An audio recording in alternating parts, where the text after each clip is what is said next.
ನೇಪಾಳದ ದುರಂತದ ಹಿಂದೆ ಪ್ರಕೃತಿಯಷ್ಟೇ ಅಲ್ಲ, ಮನುಷ್ಯನ ಅಭಿವೃದ್ಧಿ ಮಾದರಿಯೂ ಕೂಡ ಇದೆ. ಹಿಮ ಕರಗುವುದು ಅಂತಂದ್ರೆ ಕೇವಲ ಹಿಮದ ಕರಗುವಿಕೆ ಅಲ್ಲ, ಅದು ಪರ್ವತದ ಸ್ಥಿರತೆ ಕರಗ್ತಾ ಇರುವಂತಹ ಸೂಚನೆ. 2026 ಆಗಸ್ಟ್ 26 ನೇಪಾಳ ಟಿಬೆಟ್ ಗಡಿಯ ಹಿಮಾಲಯ ಪ್ರದೇಶಕ್ಕೆ ಈ ದಿನ ಮತ್ತೊಂದು ಕರಾಳ ಅಧ್ಯಾಯ ಬರೆದ ದಿನ. ರಸುವಾ ಜಿಲ್ಲೆ ಸೇರಿದಂತೆ ಭೋಟೆ ಕೋಶಿ ತ್ರಿಶೂಲಿ ನದಿ ಕಣಿವೆಯಲ್ಲಿ ಸಂಭವಿಸಿದಂತ ಆಕಸ್ಮಿಕ ಪ್ರವಾಹ, ಹಿಮ ಬಂಡೆ ಕುಸಿತ ಮತ್ತು ಕೆಸರು ತುಂಬಿದ ನೀರಿನ ರಭಸ ನೂರಾರು ಜೀವಗಳನ್ನ ಬಲಿ ಪಡೆದಿದೆ, ಸಾವಿರಾರು ಮಂದಿಯ ನಾಪತ್ತೆಯಾಗಿದೆ. ಇದು ಹಿಮ ಪರ್ವತಗಳ ಎಚ್ಚರಿಕೆಯ ಗಂಟೆ. ಮಾತನಾಡ್ತಾ ಹೋಗೋಣ. ನಮಸ್ಕಾರ, ಸುಮನ್ ಟಿವಿ ಕನ್ನಡಕ್ಕೆ ಸ್ವಾಗತ. ನಾನು ಶ್ರೀರಾಜ್ ವಕ್ವಾಡಿ. ನೇಪಾಳ ಅತ್ಯಂತ ಭೀಕರತೆಯನ್ನ ಕಂಡಿದೆ. ಇತ್ತೀಚಿನ ವರದಿಗಳ ಪ್ರಕಾರ ಸಾವಿನ ಸಂಖ್ಯೆ 400ಕ್ಕೆ ಏರಿಕೆಯಾಗಿದೆ. ಸುಮಾರು 1468ಕ್ಕೂ ಹೆಚ್ಚು ಮಂದಿ ನಾಪತ್ತೆಯಾಗಿದ್ದಾರೆ. ಅವರಲ್ಲಿ ನೂರಾರು ಭಾರತೀಯರು ಕೂಡ ಸೇರಿದ್ದಾರೆ. ಇದು ಕೇವಲ ಒಂದು ಪ್ರವಾಹ ಅಲ್ಲ, ಇದು ಬದಲಾಗ್ತಾ ಇರುವಂತಹ ಹಿಮಾಲಯದ ಎಚ್ಚರಿಕೆಯ ಗಂಟೆ. ಹಿಮಾಲಯವನ್ನ ನಾವು ಬಹುಕಾಲದಿಂದ ಭೂಮಿಯ 3ನೇ ಧ್ರುವ ಅಂತ ನೋಡಿದ್ದೇವೆ. ಏಷ್ಯಾದ ಬಹುತೇಕ ಪ್ರಮುಖ ನದಿಗಳಿಗೆ ನೀರು ನೀಡುವಂತಹ ಈ ಪರ್ವತ ಶ್ರೇಣಿ ಇಂದು ಹವಾಮಾನ ಬದಲಾವಣೆಯ ಅತ್ಯಂತ ಸೂಕ್ಷ್ಮ ವಲಯವಾಗಿ ಪರಿಣಮಿಸಿದೆ. ಹಿಮನದಿಗಳು ಕುಗ್ಗುತ್ತಾ ಇವೆ, ಪರ್ಮಾಫ್ರಾಸ್ಟ್ ಕರಗ್ತಾ ಇದೆ, ಪರ್ವತ ಇಳಿಜಾರುಗಳು ಅಸ್ಥಿರ ಆಗ್ತಾ ಇವೆ, ಹಿಮನದಿಗಳ ಅಂಚಿನಲ್ಲಿ ಹೊಸ ಸರೋವರಗಳು ರೂಪುಗೊಳ್ತಾ ಇವೆ. ಇವೆಲ್ಲವೂ ಕೂಡ ಒಟ್ಟಾಗಿ ಸೇರಿದಾಗ ಒಂದು ಸಣ್ಣ ಭೌಗೋಳಿಕ ಘಟನೆ ಕೂಡ ಕ್ಷಣಾರ್ಧದಲ್ಲಿ ಭೀಕರ ಮಾನವೀಯ ದುರಂತ ಆಗಿ ಬದಲಾಗಬಹುದು. ಭೂಕಂಪ ಕಾರಣ ಅಲ್ಲ, ಪರಿಣಾಮವೂ ಕೂಡ ಆಗಿರಬಹುದು. ಆಗಸ್ಟ್ 26 ಬೆಳಿಗ್ಗೆ ಸಂಭವಿಸಿದಂತಹ ಘಟನೆಯ ಬಗ್ಗೆ ಗೊಂದಲ ಇತ್ತು. ಮೊದಲಿಗೆ ಭೂಕಂಪವೇ ಪ್ರವಾಹಕ್ಕೆ ಕಾರಣ ಆಗಿರಬಹುದು ಎನ್ನುವಂತಹ ಅನುಮಾನ ವ್ಯಕ್ತ ಆಗಿತ್ತು. ಆದರೆ ನಂತರದ ಭೂವೈಜ್ಞಾನಿಕ ಮತ್ತು ಉಪಗ್ರಹ ವಿಶ್ಲೇಷಣೆಗಳು ಬೇರೆಯದ್ದೇ ಚಿತ್ರವನ್ನ, ಬೇರೆಯದ್ದೇ ಮಾಹಿತಿಯನ್ನ ನೀಡಿವೆ.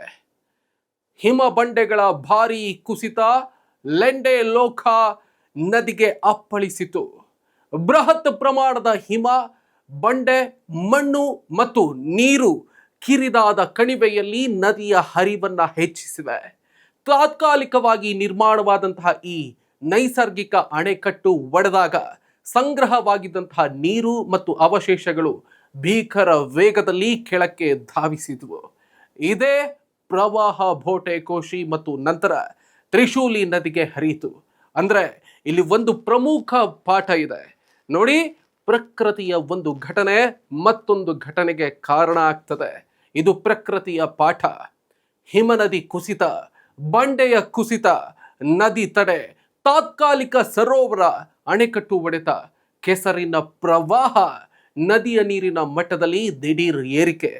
ಇದು ಒಂದು ಅಪಾಯ ಅಲ್ಲ, ಇದು ಅಪಾಯಗಳ ಸರಪಳಿ.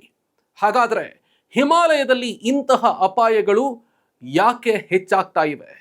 ಉತ್ತರವನ್ನ ಕೇವಲ ಹಿಮ ಕರಗ್ತಾ ಇದೆ ಎನ್ನುವಂತಹ ಒಂದು ವಾಕ್ಯದಲ್ಲಿ ಹೇಳೋದಕ್ಕೆ ಖಂಡಿತ ಸಾಧ್ಯ ಇಲ್ಲ. ಜಾಗತಿಕ ತಾಪಮಾನ ಏರಿಕೆಯಿಂದ ಹಿಮಾಲಯದ ಹಿಮ ನದಿಗಳ ಸ್ವರೂಪವೇ ಬದಲಾಗ್ತಾ ಇವೆ. ಗಮನಿಸ್ತಾ ಹೋಗೋಣ. ಹಿಮನದಿಗಳು ಹಿಂದೆ ಸರಿತಾ ಇವೆ. ಕೆಲವು ಕಡೆ ಹಿಮದ ಕೆಳಗಿನ ಬಂಡೆಗಳ ಮೇಲಿನ ಹಿಡಿತ ದುರ್ಬಲ ಆಗ್ತಾ ಇದೆ. ಪರ್ಮಾಫ್ರಾಸ್ಟ್ ಅಂದ್ರೆ ವರ್ಷಗಳ ಕಾಲ ಗಟ್ಟಿಯಾಗಿ ಹೆಪ್ಪುಗಟ್ಟಿರುವಂತಹ ಮಣ್ಣು ಮತ್ತು ಕಲ್ಲು ಕರಗಿದಾಗ ಪರ್ವತದ ಇಳಿಜಾರುಗಳ ಸ್ಥಿರತೆ ಕುಸಿಯಬಹುದು.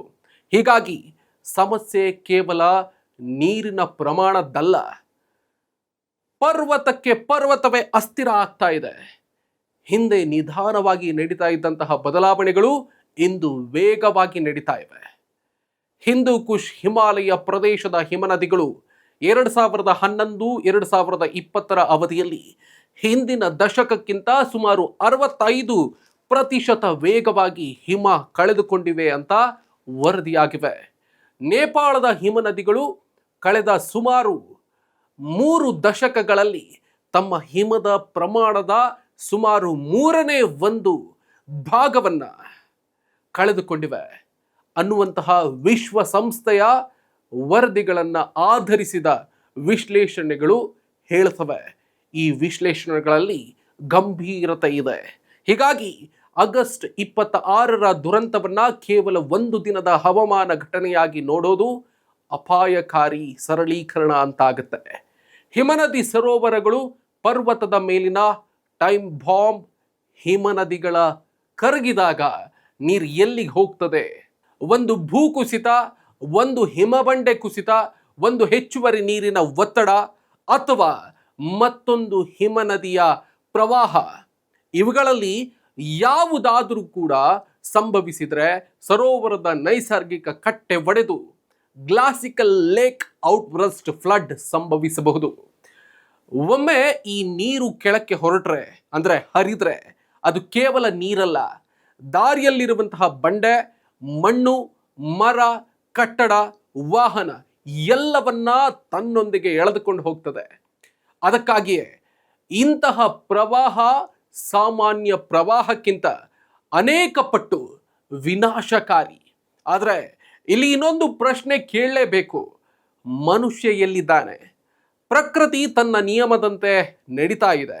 ಆದರೆ ಮನುಷ್ಯ ತನ್ನ ಅಭಿವೃದ್ಧಿ ಯೋಜನೆಗಳನ್ನು ಎಲ್ಲಿ ನಿರ್ಮಿಸ್ತಾ ಇದ್ದಾನೆ?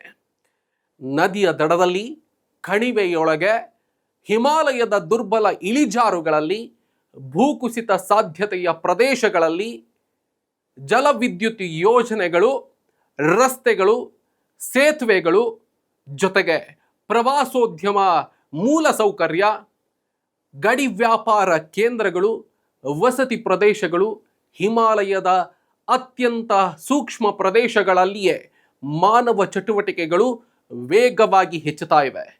ನೇಪಾಳದ ಈ ದುರಂತದಲ್ಲಿಯೂ ಕೂಡ ರಸ್ತೆಗಳು, ಸೇತುವೆಗಳು, ವಿದ್ಯುತ್ ಯೋಜನೆಗಳು ಮತ್ತು ಗಡಿ ಮೂಲ ಸೌಕರ್ಯಗಳಿಗೆ ಭಾರಿ ಹಾನಿಯಾಗಿದೆ ಅನ್ನೋದು ಇಲ್ಲಿ ಉಲ್ಲೇಖನೀಯ.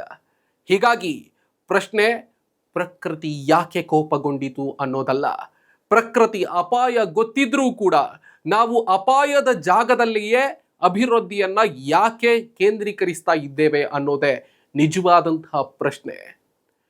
ಹಿಮಾಲಯದಲ್ಲಿ ಅಭಿವೃದ್ಧಿ ಬೇಕೇ ಅಥವಾ ಬೇಡವೇ ಅನ್ನುವಂತಹ ಪ್ರಶ್ನೆಯೂ ಕೂಡ ಇಲ್ಲಿ ಉದ್ಭವ ಆಗುತ್ತೆ. ಖಂಡಿತವಾಗಿ ಬೇಕು. ಹಿಮಾಲಯದ ಜನರಿಗೆ ರಸ್ತೆ ಬೇಕು, ವಿದ್ಯುತ್ ಬೇಕು, ಆಸ್ಪತ್ರೆ ಬೇಕು, ಶಾಲೆ ಬೇಕು, ಉದ್ಯೋಗ ಬೇಕು, ಸಂಪರ್ಕ ವ್ಯವಸ್ಥೆ ಬೇಕು. ಆದರೆ ಪ್ರಶ್ನೆ ಅಭಿವೃದ್ಧಿಯ ವಿರುದ್ಧ ಅಲ್ಲ. ಯಾವ ಅಭಿವೃದ್ಧಿ ಬೇಕು, ಎಲ್ಲಿ ಅಭಿವೃದ್ಧಿ ಬೇಕು, ಯಾರಿಗಾಗಿ ಅಭಿವೃದ್ಧಿ ಬೇಕು, ಯಾವ ಪರಿಸರದ ಮೇಲೆ ಅಭಿವೃದ್ಧಿ ಮಾಡಬೇಕು ಎನ್ನುವುದಾಗಿದೆ. ಗಮನಿಸಿ, ಒಂದು ಸೇತುವೆ ಕಟ್ಟಿದ್ರೆ ಅದು ಕೇವಲ ಸೇತುವೆ ಅಲ್ಲ, ಅದರ ಸುತ್ತ ರಸ್ತೆಗಳು ಬರುತ್ತೆ. ರಸ್ತೆ ಬಂದರೆ ವಸತಿಗಳು ನಿರ್ಮಾಣ ಆಗುತ್ತೆ, ಪ್ರವಾಸೋದ್ಯಮ ಬರ್ತದೆ, ವ್ಯಾಪಾರಗಳು ಸೃಷ್ಟಿಯಾಗುತ್ತೆ, ವಿದ್ಯುತ್ ಯೋಜನೆಗಳು ಬರ್ತವೆ. ಆದರೆ ಆ ಪ್ರದೇಶದ ಭೂವೈಜ್ಞಾನಿಕ ಸಾಮರ್ಥ್ಯವನ್ನು ಲೆಕ್ಕಿಸದೆ ಈ ಬೆಳವಣಿಗೆ ನಡೆದರೆ ಒಂದು ದಿನ ಪ್ರಕೃತಿಯ ಲೆಕ್ಕಾಚಾರವೇ ಎಲ್ಲವನ್ನ ಅಳಿಸಿ ಹಾಕಬಹುದು. ಇನ್ನು $1 ಮಿಲಿಯನ್ ಪ್ರಶ್ನೆ ಏನಂತಂದ್ರೆ, ಮುನ್ನೆಚ್ಚರಿಕಾ ವ್ಯವಸ್ಥೆ ಎಲ್ಲಿದೆ? ಇಂತಹ ದುರಂತಗಳಲ್ಲಿ ಈ ಒಂದು ಪ್ರಶ್ನೆ ಅತ್ಯಂತ ಮುಖ್ಯವಾಗಿ ಮೇಲೇಳುತ್ತೆ. ಹಿಮಾಲಯದ ನದಿಗಳಲ್ಲಿ ಸ್ವಯಂಚಾಲಿತ ನೀರಿನ ಮಟ್ಟ ಮಾಪಕಗಳು, ಉಪಗ್ರಹ ನಿಗಾ ವ್ಯವಸ್ಥೆ, ಹಿಮನದಿ ಸರೋವರಗಳ ನಿರಂತರ ಮೇಲ್ವಿಚಾರಣೆ, ರಿಯಲ್ ಟೈಮ್ ಡೇಟಾ ಹಂಚಿಕೆ ಮತ್ತು ಸ್ಥಳೀಯ ಜನರಿಗೆ ತಕ್ಷಣವಾಗಿ ತಲುಪುವಂತಹ ಎಚ್ಚರಿಕಾ ವ್ಯವಸ್ಥೆಗಳು ಅತ್ಯಗತ್ಯ. ಯಾಕಂದ್ರೆ ಇಲ್ಲಿ ಗಂಟೆಗಳ ಮುನ್ನೆಚ್ಚರಿಕೆಯೇ ಸಾಕಾಗೋದಿಲ್ಲ. ಇಲ್ಲಿ ಬೇಕಾಗಿರೋದು ಕೆಲವೊಮ್ಮೆ ನಿಮಿಷಗಳ ಮುನ್ನೆಚ್ಚರಿಕೆಯೇ ಜೀವಗಳನ್ನು ಉಳಿಸಬಹುದು. ನೇಪಾಳದ ಈ ದುರಂತ ಹಿಮಾಲಯದಲ್ಲಿ ಮುನ್ನೆಚ್ಚರಿಕಾ ವ್ಯವಸ್ಥೆ ಮತ್ತು ಗಡಿ ದಾಟುವಂತಹ ನದಿ ಅಪಾಯ ನಿರ್ವಹಣೆಯ ಅಗತ್ಯವನ್ನು ಮತ್ತೊಮ್ಮೆ ಮುನ್ನೆಲೆಗೆ ತಂದಿದೆ ಅನ್ನೋದರಲ್ಲಿ ಅನುಮಾನ ಇಲ್ಲ. ಇನ್ನು ಇದು ನೇಪಾಳದ ಸಮಸ್ಯೆ ಅಷ್ಟೇ ಅಲ್ಲ, ಹಿಮಾಲಯಕ್ಕೆ ರಾಜಕೀಯ ಗಡಿಗಳಿವೆ, ಆದರೆ ನದಿಗಳಿಗೆ ಗಡಿಗಳಿಲ್ಲ. ನೇಪಾಳದಲ್ಲಿ ಹುಟ್ಟುವ ಅಥವಾ ಹರಿಯುವ ನದಿ ಭಾರತಕ್ಕೆ ಬರುತ್ತದೆ. ಟಿಬೆಟ್ನಲ್ಲಿ ಸಂಭವಿಸುವಂತಹ ಹಿಮನದಿ ಕುಸಿತದ ಪರಿಣಾಮ ನೇಪಾಳಕ್ಕೆ ತಲುಪಬಹುದು. ನೇಪಾಳದ ಪ್ರವಾಹದ ಪರಿಣಾಮ ಭಾರತದಲ್ಲಿನ ಗಂಗಾ ನದಿ ವ್ಯವಸ್ಥೆಯ ಮೇಲೂ ಕೂಡ ಪರಿಣಾಮ ಬೀರಬಹುದು. ಆದ್ದರಿಂದ ಹಿಮಾಲಯದ ವಿಪತ್ತು ನಿರ್ವಹಣೆ 3 ದೇಶಗಳು ಅಂದರೆ ಭಾರತ, ನೇಪಾಳ ಮತ್ತು ಚೀನಾ ದೇಶಗಳ ಸಹಕಾರವನ್ನು ಬೇಡ್ತದೆ ಅನ್ನೋದು ಇಲ್ಲಿ ಮುಖ್ಯಾಂಶ. ಡೇಟಾ ಹಂಚಿಕೊಳ್ಳದ ಗಡಿ ರಾಜಕೀಯಕ್ಕಿಂತ ಜೀವವನ್ನು ಉಳಿಸುವಂತಹ ಹವಾಮಾನ ಮತ್ತು ಜಲವಿಜ್ಞಾನ ಮಾಹಿತಿಯ ಮುಕ್ತ ಹಂಚಿಕೆ ಹೆಚ್ಚು ಮುಖ್ಯ. ನೈಸರ್ಗಿಕ ವಿಕೋಪ ಅಂತ ಹೇಳಿ ಕೈ ತೊಳೆದುಕೊಳ್ಳೋದು ಸುಲಭ. ಪ್ರತಿ ಬಾರಿ ಪ್ರವಾಹ ಬಂದಾಗ, ಅತಿವೃಷ್ಟಿ, ಭೂಕುಸಿತ ಆದಂತಹ ಸಂದರ್ಭದಲ್ಲಿ, ಪ್ರಕೃತಿಯ ವಿಕೋಪ, ಹಿಮನದಿ ಕುಸಿದಂತಹ ಸಂದರ್ಭದಲ್ಲಿ ದುರದೃಷ್ಟಕರ ಘಟನೆ ಅಂತ ಹೇಳಿ ಮುಗಿಸಬಹುದು. ಆದರೆ ಇದು ಸಮಸ್ಯೆಯ ಅರ್ಧ ಸತ್ಯ ಮಾತ್ರ. ಹವಾಮಾನ ಬದಲಾವಣೆ ಇಂತಹ ಅಪಾಯಗಳ ಹಿನ್ನೆಲೆಯನ್ನ ಬದಲಿಸ್ತಾ ಇದೆ. ಅದೇ ಸಂದರ್ಭದಲ್ಲಿ ಅಸುರಕ್ಷಿತ ಪ್ರದೇಶಗಳಲ್ಲಿ ಹೆಚ್ಚುತ್ತಿರುವಂತಹ ಮಾನವ ವಸತಿ, ಮೂಲಸೌಕರ್ಯ ಮತ್ತು ಯೋಜನೆಗಳು ಅಪಾಯ ಎದುರಾದಂತಹ ಸಂದರ್ಭದಲ್ಲಿ ನಷ್ಟದ ಪ್ರಮಾಣವನ್ನು ಹೆಚ್ಚಿಸ್ತವೆ. ಹೀಗಾಗಿ ವಿಪತ್ತು ಪ್ರಕೃತಿಯಿಂದ ಬಂದಿರಬಹುದು, ಆದರೆ ಅದರ ಮಾನವೀಯ ಬೆಲೆ ಬಹುಮಟ್ಟಿಗೆ ನಮ್ಮ ನೀತಿಗಳಿಂದ ನಿರ್ಧಾರ ಆಗ್ತದೆ ಅನ್ನೋದು ಇಲ್ಲಿ ಮುಖ್ಯಾಂಶ. ಹಿಮಾಲಯದ ಬಗ್ಗೆ ನಮ್ಮ ಅಭಿವೃದ್ಧಿ ಕಲ್ಪನೆಯನ್ನು ಬದಲಿಸಬೇಕಾದಂತಹ ಸಮಯ ಇದು. ನೇಪಾಳದ ದುರಂತವನ್ನು ಕೇವಲ ಒಂದು ದೇಶದ ದುರಂತವಾಗಿ ನೋಡೋದಕ್ಕೆ ಸಾಧ್ಯ ಇಲ್ಲ, ಅಥವಾ ಆ ದುರಂತವನ್ನು ಕೇವಲ ಒಂದು ದೇಶದ ದುರಂತವಾಗಿ ನೋಡಬಾರದು. ಇದು ಉತ್ತರಾಖಂಡಕ್ಕೆ ಎಚ್ಚರಿಕೆ, ಇದು ಹಿಮಾಚಲಕ್ಕೆ ಎಚ್ಚರಿಕೆ, ಇದು ಸಿಕ್ಕಿಂಗೆ ಎಚ್ಚರಿಕೆ, ಇದು ಅರುಣಾಚಲಕ್ಕೆ ಎಚ್ಚರಿಕೆ, ಇದು ಜಮ್ಮು ಕಾಶ್ಮೀರ ಮತ್ತು ಲಡಾಖ್ಗೆ ಎಚ್ಚರಿಕೆ, ಒಟ್ಟಿನಲ್ಲಿ ಭಾರತಕ್ಕೆ ಎಚ್ಚರಿಕೆ. ಹಿಮಾಲಯದ ಪ್ರತಿ ಒಂದು ಕಣಿವೆಗೂ ಒಂದೇ ಅಭಿವೃದ್ಧಿ ಮಾದರಿಯನ್ನು ಹೇರೋದಕ್ಕೆ ಸಾಧ್ಯ ಇಲ್ಲ. ಕೆಲವು ಪ್ರದೇಶಗಳಲ್ಲಿ ದೊಡ್ಡ ಜಲವಿದ್ಯುತ್ ಯೋಜನೆಗಳಿಗಿಂತ ಪರಿಸರದ ಸಾಮರ್ಥ್ಯಕ್ಕೆ ಅನುಗುಣವಾದಂತಹ ಸಣ್ಣ ಯೋಜನೆಗಳು ಕೂಡ ಬೇಕಾಗಬಹುದು. ಕೆಲವು ಪ್ರದೇಶಗಳಲ್ಲಿ ರಸ್ತೆ ನಿರ್ಮಾಣಕ್ಕೆ ಬದಲಾಗಿ ಸುರಕ್ಷಿತ ಪರ್ಯಾಯ ಮಾರ್ಗ ಅಥವಾ ವ್ಯವಸ್ಥೆಯನ್ನು ರೂಪಿಸಬೇಕಾಗಬಹುದು. ಕೆಲವು ಪ್ರದೇಶಗಳಲ್ಲಿ ಪ್ರವಾಸೋದ್ಯಮಕ್ಕೆ ಮಿತಿ ವಿಧಿಸಬೇಕಾಗುತ್ತೆ. ಪರ್ವತವನ್ನು ಗೆಲ್ಲುವ ಅಭಿವೃದ್ಧಿಯ ಬದಲು ಪರ್ವತದ ಜೊತೆಗೆ ಬದುಕುವಂತಹ ಅಭಿವೃದ್ಧಿ ಬೇಕಾಗಿದೆ. ನೋಡಿ, ಕೊನೆಯ ಪ್ರಶ್ನೆ ಏನಂತಂದರೆ, ನೇಪಾಳದ ರಸುವಾದಲ್ಲಿ ನೀರು ಹರಿದು ಹೋಗಿದೆ, ಆದರೆ ಪ್ರಶ್ನೆಗಳು ಉಳಿದವೆ. ಹಿಮಾಲಯ ಇನ್ನೆಷ್ಟು ಎಚ್ಚರಿಕೆಯನ್ನು ನೀಡಬೇಕು? ಇನ್ನೆಷ್ಟು ಹಳ್ಳಿಗಳು ಕೊಚ್ಚಿ ಹೋಗಬೇಕು? ಇನ್ನೆಷ್ಟು ಸೇತುವೆಗಳು ಮುರಿಬೇಕು? ಇನ್ನೆಷ್ಟು ಕುಟುಂಬಗಳು ತಮ್ಮವರನ್ನ ಹುಡುಕಬೇಕು? ಇನ್ನು ಮುಂದಾದರೂ ಕೂಡ ನಾವು ಹವಾಮಾನ ಬದಲಾವಣೆಯನ್ನು ಗಂಭೀರವಾಗಿ ಪರಿಗಣಿಸ್ತೇವೆಯಾ?